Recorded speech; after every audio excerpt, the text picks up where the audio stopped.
Bueno, vamos a seguir con nuestra clase de la doctrina de Cristo.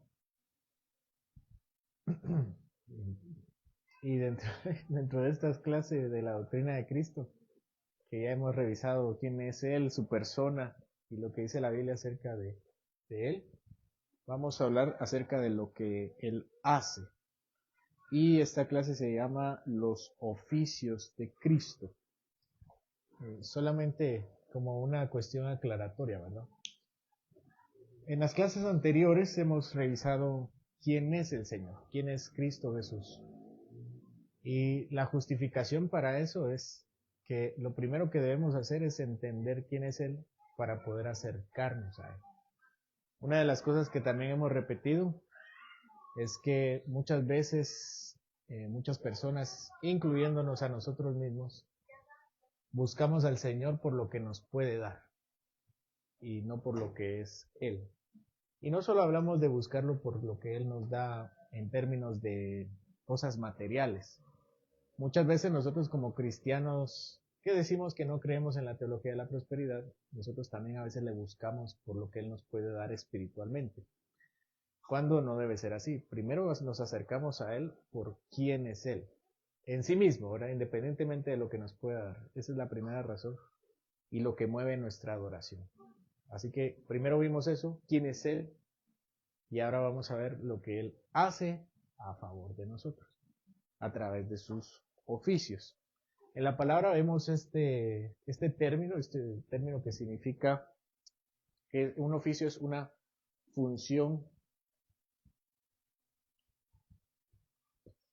función pública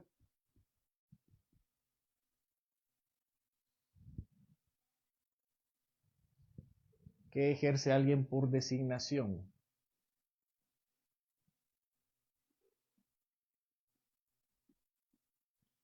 Ese es un oficio. Y en la Biblia tenemos 3 oficios y los 3 oficios son ejercidos por el Señor. Remitámonos a Adán para entenderlo desde el principio. Adán vivía en perfecta comunión con el Señor, él estaba en el huerto, él estaba en la presencia del Señor, dice que el Señor caminaba con Adán. Sin embargo, por su pecado rompe esa relación y al menos la rompe en 3 formas que corresponden a los 3 oficios.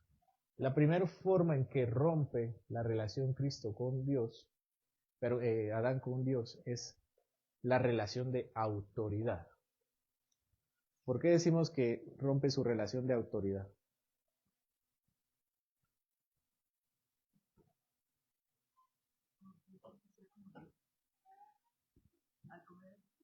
Sí, porque desobedece, ¿verdad? Desobedece su ley. ¿Cuál era su ley? No comer. Tenía varias, ¿verdad? Que era fructificar, llenar la tierra, sojuzgar.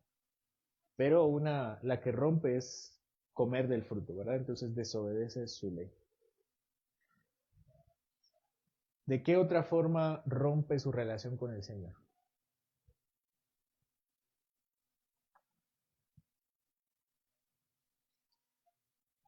¿Verdad?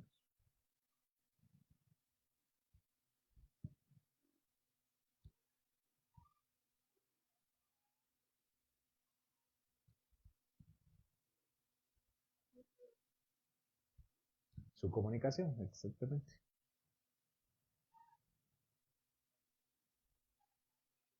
¿Cómo? Se esconde. Bueno, hay varias, ¿verdad? Pero esa podríamos decir que es la segunda. Antes de esconderse, desobedece, ¿verdad? Pero planteado en términos de comunicación.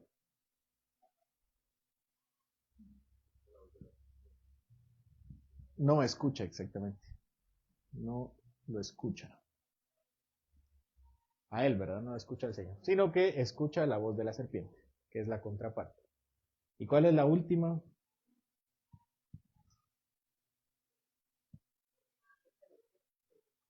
La última forma en que rompe la relación con el Señor. Antes de esconderse. Entonces, todo eso es consecuencia de la desobediencia, pero en la forma en que rompe su relación, ¿cómo lo hace? Sí, esto también fue después, ¿verdad? Rompe su cercanía o su intimidad. ¿Cómo lo hace? También al desobedecerle, ¿verdad? Al no escucharle, pero al separarse. Y después, como consecuencia, huye. Entonces, en estos tres aspectos, Adán rompe su relación con el Señor.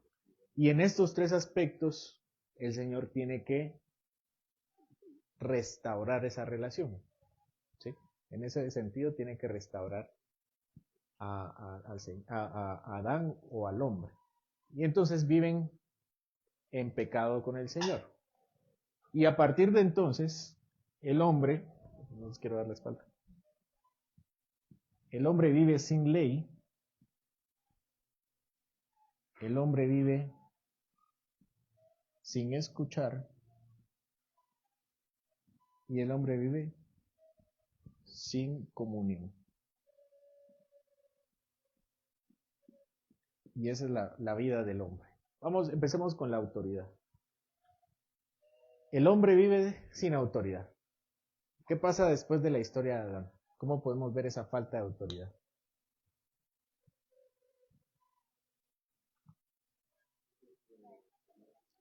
Caín mata a Abel, ¿verdad? Ese gran primer pecado que se narra después de la caída. ¿Y qué hace el Señor? Lo destierra, ¿verdad? Lo destierra. Y camina errante y camina vagabundo. Seguimos avanzando en la historia bíblica y tenemos que el Señor se acerca nuevamente a Abraham y le da un mandamiento. Se tiene que retirar de Ur de los Caldeos y establecerse en la tierra. Y así empieza la narrativa.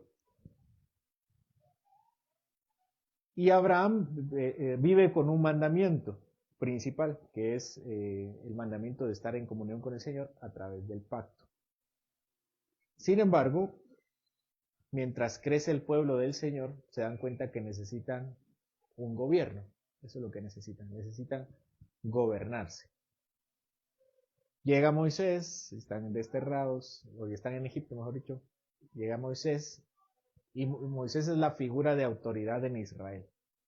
¿Qué hace el pueblo de Dios con Moisés?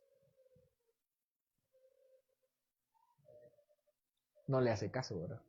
¿Cuál fue la primera relación que tuvo el pueblo con la autoridad de Moisés? ¿Y a ti quién te puso? Así le dijeron a Moisés. De alguna forma tenían razón, ¿verdad? Y por eso Dios le dice a Moisés que es el Dios de Abraham, de Isaac y de Jacob. Él es el que me ha enviado, ¿verdad? Es el que me ha designado. Por eso lo decimos así, porque es una designación. El Señor levanta a Moisés como autoridad de Israel. Y así se va. Y se pelea con la autoridad de Faraón. Y entran en esa pelea, que es otra pelea espiritual entre ellos, y salen de Egipto. Cuando salen de Egipto y entran al desierto, empiezan a tener los mismos problemas. ¿Cuáles son los problemas que se mencionan en Éxodo, Números y Deuteronomio entre la relación del pueblo y la autoridad de Moisés? Queja, murmuración. Y una vez lo quieren matar. ¿Se recuerdan cuando lo quieren matar? ¿Sí? Y realmente no estaban enojados con Moisés. ¿Con quién estaban enojados? Con Dios, porque Dios los había sacado, Dios les había abierto el camino, Él les había ordenado, les había dicho como su Dios y su Rey que se fueran de ahí. Ellos tenían que seguirle como sus súbditos y se quejaban de ese gobierno. Entonces, tal vez al Señor se le ocurrió que la ley está un poco ambigua, pienso yo, ¿no? Y necesitaban algo más explícito. ¿Qué hizo Dios? Le dio la ley. Recibe la ley, baja con la ley, y lo primero que ve Moisés es un ídolo, ¿verdad? No era el quebrantamiento del primer mandamiento, que eran dioses ajenos, no era otro Dios, era la imagen, ¿verdad? De Jehová, pero en el desierto. Entonces viene Moisés y rompe las tablas. ¿Qué significa eso?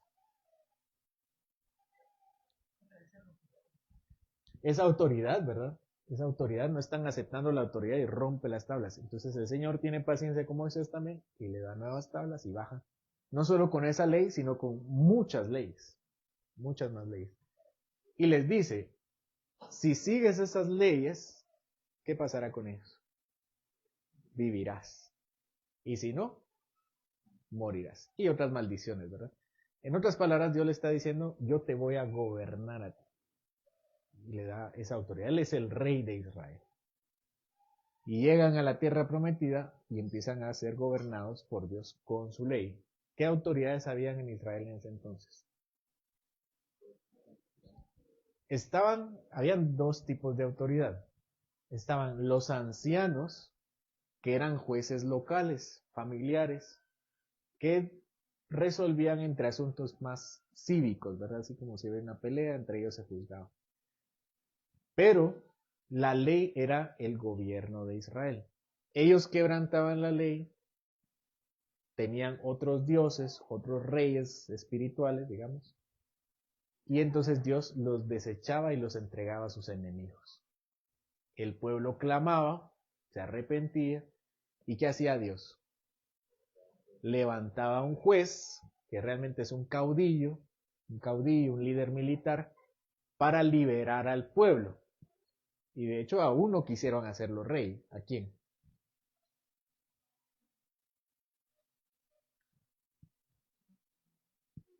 Hermanos. ¿A quién quisieron hacer rey?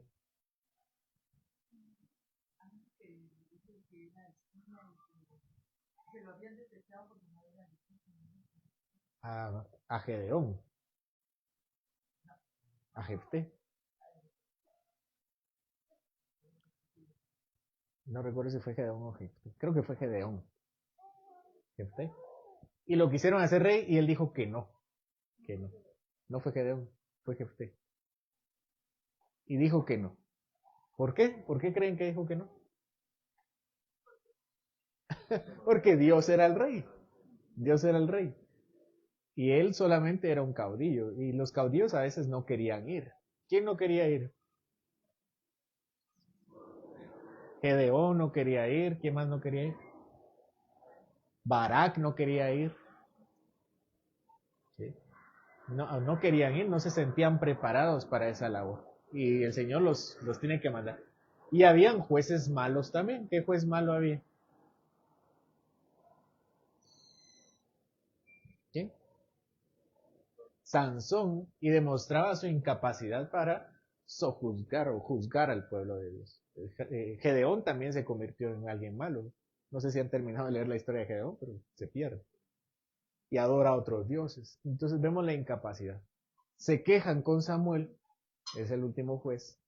¿Y cuál es el reclamo que le hace? Querían un rey como las demás naciones. Entonces Dios escoge a Saúl y les dice, este es su rey. Y ellos escogen a Saúl también y lo ponen como rey. Sin embargo, ese rey también fracasa. ¿Cómo fracasa? De muchas maneras, ¿verdad? Desobedeciendo en general, presenta ofrendas inadecuadas en lugar de Samuel. ¿Qué más hace? También, ¿verdad? Y hay varios pecados con los cuales Dios le dice que lo desecha a través de Samuel. Entonces viene Dios y le dice, escoge a otro y lo lleva a la familia de Isaí. Samuel mira a todos sus hijos, al más grande, al segundo, el tercer, cuarto, quinto, y se da cuenta que no hay, Dios le dice que no es ninguno. Le dice a Isaí, entonces, ¿no tienes otro hijo? Y le dice a Isaí, tengo un hijo pequeñito que está en el campo. Y Dios le dice que es ese. ¿Y cuál es la justificación que le da? Exactamente. Ustedes le dicen a Samuel, tú miras el exterior. Saúl era grande, era fuerte, era guapo, dice la Biblia, sí. Saúl era guapo también como David. Pero le dice, tú miras lo externo, pero yo miro el corazón. Y el primer acto de valentía de David, además de cuidar a sus ovejas, fue salir en pos del pueblo de Israel. Cuando el Goliat sale, ¿verdad? El gigante sale. y todos temerosos y nadie quiere, ni siquiera el gran Saúl quería ir a pelear con él. Entonces David sale, ¿no? ¿Quién es este para venir a intimidar al pueblo del Señor? Y sale con su onda, lo derriba y muere, ¿verdad? Y le corta la cabeza y se va. Y así vence y se constituye como el verdadero rey de Israel, aunque todavía no ha sido ungido. Se pelean con David, muere Saúl, ahora queda David. Y David termina de conquistar Jerusalén y se pone como el rey de Israel en Jerusalén. Y eso es lo que se llama la edad dorada de Israel. Sin embargo, en la cúspide de su monarquía, el rey empieza a decaer. ¿Cómo empieza a decaer? De varias formas, incluyendo tener muchas mujeres, o más de una, pues, no tiene que ser pocas tampoco. ¿Qué más? Hizo el censo, midió sus fuerzas como rey. ¿Se recuerdan de esa historia? Él cuenta a su gente y Dios le castiga porque su fuerza no está en el número de la gente, está en que Dios lo acompaña. ¿Qué más hace David?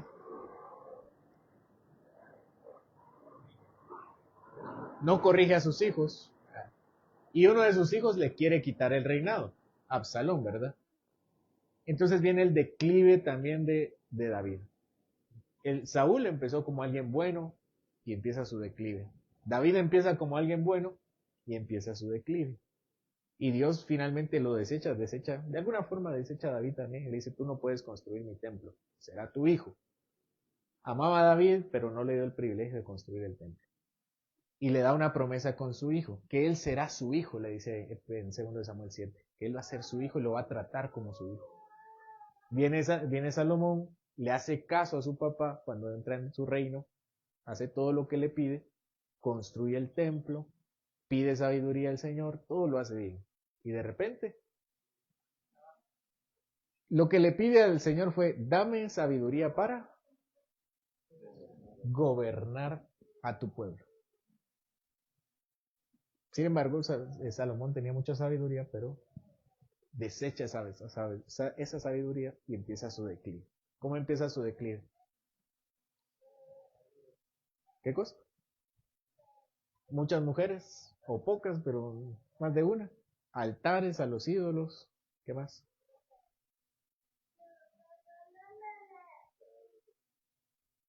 Sí, bueno, no recuerdo si eso es condenado, pero una de las cosas que se le condena a Salomón es poner cargas muy fuertes sobre Israel. Y eso lo ven en su hijo, porque cuando Salomón muere, Dios le dice, te voy a castigar dividiendo el reino. Y pone a otro rey en la parte norte y pone a su hijo en la parte sur. Vamos con ambas, ¿verdad? Dios gobierna a su pueblo entonces con dos reyes o dos monarquías. La monarquía del norte la vamos a hacer fácil. Todos los reyes fueron unos fracasados como reyes. Nadie hizo las cosas bien delante del Señor. Vamos con la parte sur, que son los descendientes de David. Lo primero que llegan a decirle el pueblo a Roboam, que es el hijo de Salomón, era, ¿se recuerdan? Baja los impuestos, baja las cargas sobre nosotros. No seas como tu padre. ¿Y qué dice Roboam? Si ellos la tenían difícil con Salomón, con mi papá, conmigo, va a ser peor, ¿verdad? Estaban mejor cuando estaban peor. Y así es como entonces el gobierno de Roboam empieza a fracasar. La mitad de reyes fueron buenos y la mitad de reyes fueron malos. ¿Qué reyes buenos existieron? ¿Quién? Usías. Y si se dan cuenta, aunque en los reyes se mencionan muchas cosas buenas, de los reyes buenos, siempre hay una problemática. El rey era incapaz de quitar los ídolos de Judá. Eso es algo que se repite.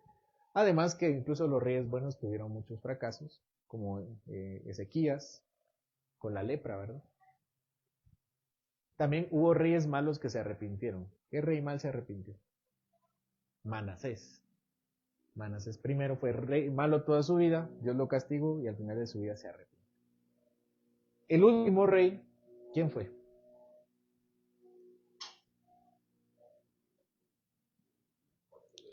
Sedequías. Sedequías. Fue el último rey, un rey malo, y con eso Dios se cansó de los reyes de Israel y les puso un rey que era de otro país, que era Nabucodonosor. Entra, barre, somete al rey y se lo lleva. No, lo mata y se lleva al sobrino, se lo lleva y dice que él come a la mesa del rey todos los días de su vida. Pero ya no eran gobernados por ese rey, eran gobernados por un rey externo. Y así vinieron los babilonios, los persas, los medos, los persas, los griegos y los romanos, y Israel nunca volvió a ver otro rey. Entonces vemos que fueron incapaces, todos los hombres fueron incapaces de ejercer una autoridad en el pueblo. ¿Qué necesitaban entonces ellos? Un verdadero rey. Y este rey tiene ciertas características que son diferentes a los estándares humanos. Este rey no gobierna por la fuerza, por la coerción. ¿Cómo gobierna? ¿Cómo? Liberando el corazón. Hay muchas características de cómo gobierna. El Señor gobierna sirviendo. El Señor gobierna dando su vida. Y llega a lo más profundo de nuestra vida para cambiarnos. Y todo aquello que no lograron los reyes, que fue gobernar al pueblo, Jesús lo logra en nosotros poco a poco hasta que seamos llevados con Él a la gloria. De modo que su primer oficio es ser rey. Y no solo es el rey, Él también es la ley. Él es la ley. En el Sermón del Monte, y yo con esta clase de cristología me estoy, ¿cómo se dice? Estoy revelando mis sermones de la tarde, ¿verdad? En Mateo. Pero el Señor dice, oísteis que fue dicho, ¿qué cosa? No matarás, no cometerás adulterio. ¿Qué era eso? Era la ley. Todos los rabinos, Moisés mismo, decían, esta es la ley y todos vivimos bajo la ley. Todos. Los reyes eran juzgados bajo la ley. Aún los reyes eran juzgados bajo la ley. Los jueces eran juzgados bajo la ley. Y todos debían usar la ley para gobernar. Pero Jesús viene y dice, pero yo les digo, ¿qué está haciendo ahí? Está diciendo, yo estoy sobre la ley. Pero no sobre la ley en el sentido que lo entendemos hoy, que es de que la ley no me aplica a mí, sino Él está diciendo, yo soy el estándar más alto de la ley. Él es el rey y Él es la ley. Pero yo les digo, cualquiera que, un montón de cosas. Ahí les vamos a ver en el sermón de la noche. Bueno, tenemos este primero. El Señor ejerce su oficio como rey. Pero como mencionamos, esta es una función pública a través de una designación. Esto lo vamos a ver de último mejor. Ok. Parte de la ruptura de la relación con el Señor fue su comunicación. Como mencionaron ustedes, Adán se aleja del Señor, escucha su voz, se esconde ante su voz. ¿Se recuerdan esa historia, verdad? Adán lo llama, el Señor llama a Adán, Adán se esconde, huye de su voz, y así empieza la historia de la humanidad. Dios ya no caminaba con ellos y su voz ya no era con ellos. Nosotros a veces pensamos que había muchas revelaciones en el tiempo antiguo, pero no, 1, 2, 3, 4, 5 revelaciones y no volvían a escuchar otra vez al Señor, porque era el Señor acercándose por medio de sus ángeles. Después, Él establece una forma de comunicación más directa a través de Moisés. ¿Cuál era la función que le dieron a Moisés para hacer ese canal de comunicación con el pueblo? ¿Cómo? Profeta. No solo era profeta, él era el gran profeta. Y le lleva el primer mensaje: ustedes tienen que salir de Israel. salen de Israel, y después le dice a Israel, yo les voy a decir, vengan conmigo, les voy a dar mi ley, y tienen que subir al monte. ¿Qué hace el pueblo de Israel? No, gracias, ¿verdad? Porque escuchaban la tronante voz del Señor en el monte. Entonces tiene que subir Moisés. ¿Y qué trae Moisés? En términos de comunicación, ¿qué cosa? La voz de Dios. La ley lo vemos en el sentido de gobierno, pero ¿qué trae la palabra? Gracias. Trae la palabra, que es otra forma como conocemos a la escritura, ¿no? La conocemos como la ley de Dios y la conocemos como la palabra de Dios. Y el Señor y Moisés lleva la palabra de Dios al pueblo. ¿Y qué hacen ellos con la palabra? La desobedecen, habla tú con él, exacto. Ellos no quieren subir. Y él trae la palabra del Señor. Y así empieza la dinámica también de los profetas. Hay profetas que vienen de parte del Señor. ¿Cuáles son los profetas que resaltan en la historia? Isaías, Jeremías, ¿sí? Hay muchos profetas. Tenemos al primer gran profeta que vino después de Moisés, que es Samuel. Samuel lleva la palabra, él lleva los mensajes, él tiene que escoger a los reyes, él tiene que llamar al pueblo al arrepentimiento e instituir los reyes. Sin embargo, se dan cuenta que los reyes no están haciendo su tarea. Y a la par de los reyes empiezan a surgir el ministerio profético. Y si se dan cuenta, los profetas están al lado de los reyes. ¿Qué relación recuerdan entre rey y profeta? Elías con Acab. ¿Qué otro? Acab se portó mal, Elías llegaba y lo regañaba. Y después lo intentó matar. ¿Qué más? Natán con David. ¿Quién más? También lo regañó, ¿verdad? Le dijo, ese hombre eres tú.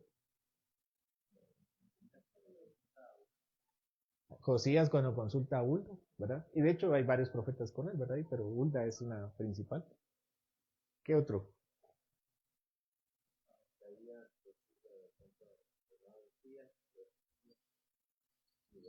Y de acá, exactamente. ¿Qué otra relación?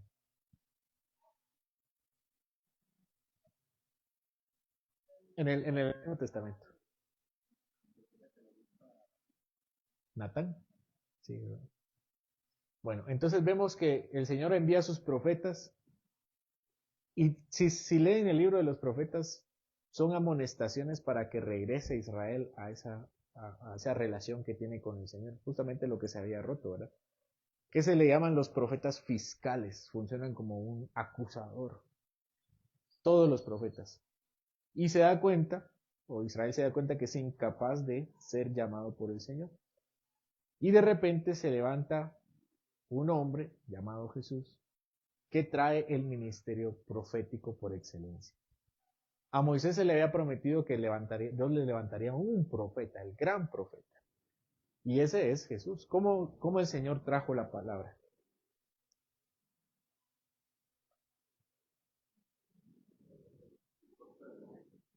¿Cómo? Antes de eso, ¿cómo la llevó? Primero llevó el Evangelio del Reino de Dios. Además que anunció muchas profecías, las parábolas, las enseñanzas, los sermones, e incluso él profetizó. ¿Cómo profetizó? La destrucción de Jerusalén. Y entonces el Señor ejerce este ministerio llevando el Evangelio a los corazones, no solo a los oídos, sino al corazón, las enseñanzas a lo más profundo del alma del hombre. Y entonces viene lo que dice hermano Ronald, que es, él no solo era el profeta, ¿qué era él? Él era la palabra. ¿Dónde dice eso? Juan. Nosotros, Reina Valera, decimos el verbo, pero puede ser traducido también como la palabra. El principio era la palabra, y la palabra era con Dios y la palabra era Dios. Y todo lo que fue hecho por medio de la palabra, es decir, por medio de Cristo, porque es el profeta y la palabra. Bueno, nos falta el último, la cercanía, la comunión. Una de las cosas que se rompe entre ellos es esa cercanía, esa comunión, esa amistad que tienen con Dios. Y Dios pone distancia. ¿Cómo pone distancia? ¿Cómo? Lo saca del huerto y ¿qué más? Cierra el huerto y me falta una. Y pone ángeles, querubines, para defender el huerto. Es decir, lo tira, lo bota del monte del Edén. Y entonces esa relación se vuelve distante entre ellos. Dios lo que hace es tratar de reparar esa comunión con el hombre y levanta hombres para reparar esa comunión. El primer hombre que levanta formalmente es Abraham. ¿Cómo Abraham es el que repara esa comunión?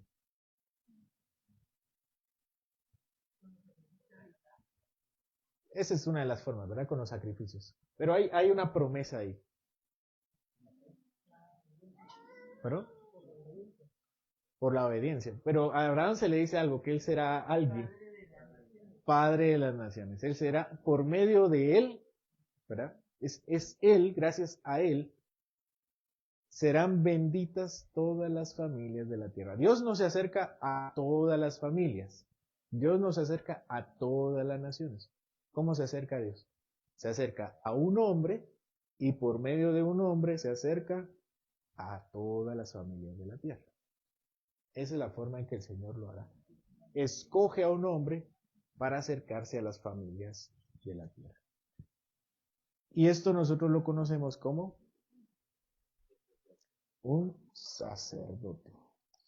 Un sacerdote es un intermediario entre una persona y otras personas. Cuando llega Moisés, otra vez vamos con los personajes más emblemáticos, y salen de Egipto y reciben la ley, una de las leyes que reciben es la ley para acercarse a Dios. ¿Cómo se acercan a Dios? ¿Cómo dicen estas leyes que se tienen que acercar a Dios? Por medio de un sistema sacrificial, que es alguien tiene que morir en lugar de el hombre para que el hombre pueda acercarse. ¿Quién debe ejercer ese ministerio o esa función de sacrificio? Los sacerdotes, ¿verdad? Y dentro de los hombres escoge a uno, que se llama Aarón. Y él tiene el privilegio de no solo hacer los sacrificios. ¿Qué otro privilegio tiene Aarón? Aparte de hacer el sacrificio. Entraba al tabernáculo, donde estaba la presencia del Señor.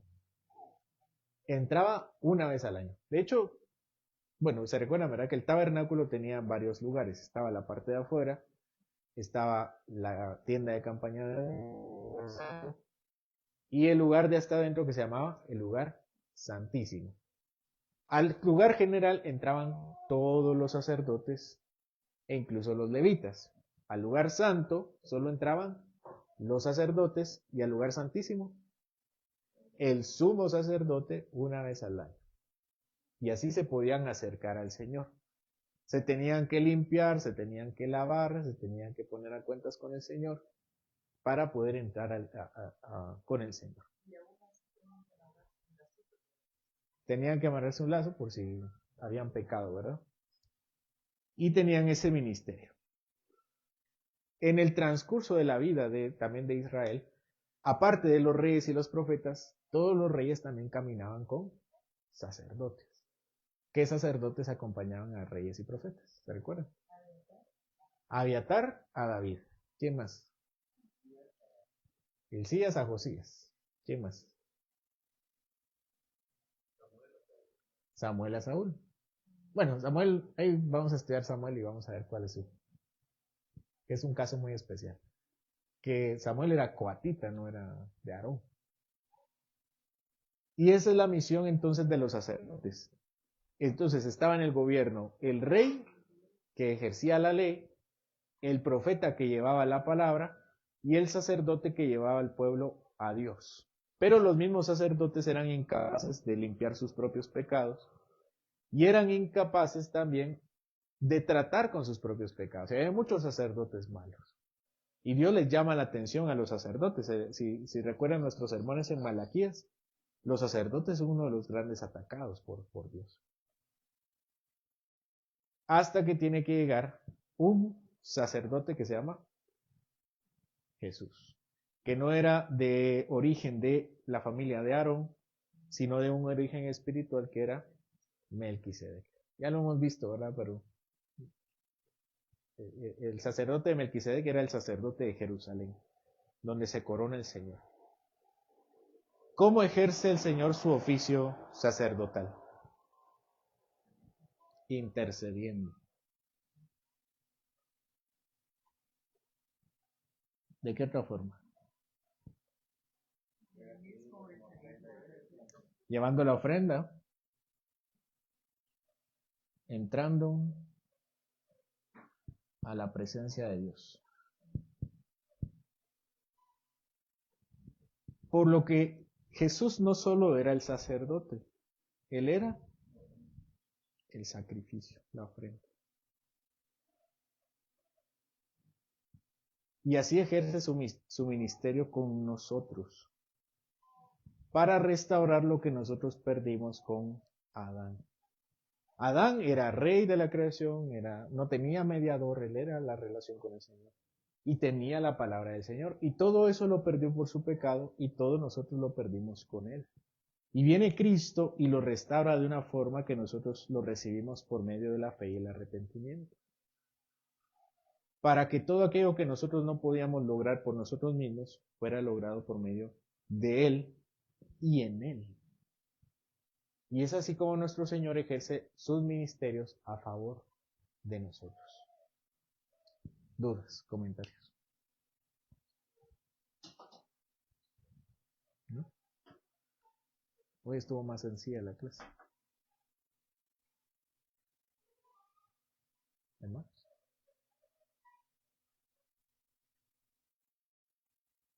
Hoy sí, se acaba.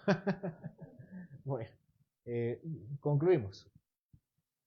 En esta ocasión, si revisamos este tema teológico, si podemos decirle así, de lo que el Señor hace a favor de nosotros. Él es nuestro rey, Él es nuestro profeta y Él es nuestro sacerdote. Es decir, Él nos gobierna, Él nos ha traído el mensaje del Evangelio y Él es nuestro intermediario entre nosotros y el Señor, el Dios.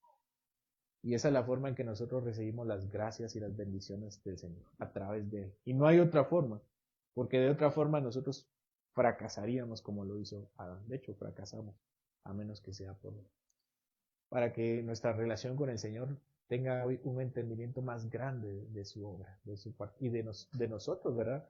En relación con Él. Nosotros fallando y fracasando y Él venciendo en lugar nuestro y a favor de nosotros. Bueno, vamos a orar. Señor, en esta hora que hemos aprendido acerca de la forma en que tú viviste a favor de nosotros y también en tu muerte nos has traído todas tus bendiciones. Hoy queremos adorarte primeramente, alabarte, reconocer que tú eres nuestro rey, nuestro gobernador, eres también nuestro sacerdote y nuestro profeta. Que en todas las necesidades espirituales que teníamos, tú las supliste por medio de esos oficios a los cuales fuiste llamado. Por eso, Señor, nos acercamos a ti con reverencia, sabiendo que tú traes la ley a nuestra vida, traes la palabra del Señor y también nos has acercado a Él. Por eso, Señor, te rogamos que bendigas nuestras vidas y que caminemos con el firme entendimiento de que este mundo es algo más que trabajar y vivir y estar como los demás. Es restaurar nuestra relación contigo en todo sentido. Te ruego, Señor, que este entendimiento también nos haga amarte más y adorarte de una mejor forma. Y que ahora que nos retiramos, Señor, también nos acompañes para poder vernos en la noche y seguir adorando tu nombre. En Cristo Jesús oramos. Amén.